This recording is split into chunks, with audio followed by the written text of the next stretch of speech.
going to be able to be dominant over all the females. Oh yeah. But that's okay. The males don't really Are play they a role in mean? the social hierarchy. They just come, do their thing, and then leave. Are they mean? They can be. They can be territorial. Yeah. So we always are on a protected contact side. So how the pool is between us and them, there's actually about a 5-foot ledge underwater, and then it drops down to about 15 feet deep. So they can't get out of the pool. So they can't get you.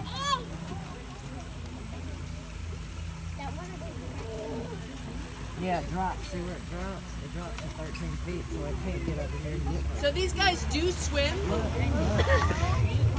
And that's a little bit of that dominance right there. Rafiki's kind of sneaking in. Cesar's eyesight isn't that great. He had cataracts when he was younger, and we tried to replace those lenses doing a cataract surgery that you would use on humans. But his lenses were too badly damaged that they couldn't actually replace them. So he's actually nearsighted. So Rafiki likes to take advantage of that, get a little bit closer, and try and steal some of his food. But Cesar is very aware of what's going on. And so that all you saw right there, that little push, we're just kind of letting Rafiki know that this is my food. You have your own food. Kind of leave that alone. So again, she's the matriarch of the herd, but because he's a male, he is more dominant than she is.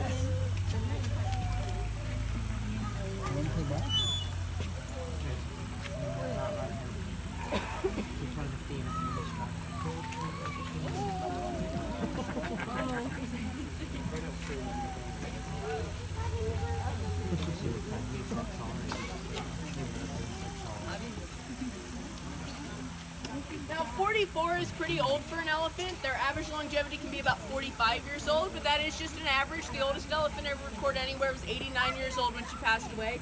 So 45 is just an average. They can live into their 60s, 70s, and 80s just like us. But Cesar would be considered a senior citizen at his age.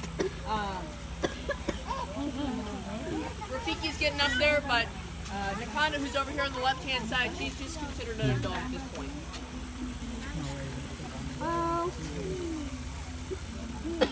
What? Do some of them have horns? So they're called tusks. So horns, like a rhino horn, is made out of keratin. It's made out of the same protein that our fingernail and hair is made out of, and it grows out of their face. And a true horn actually has bone in it.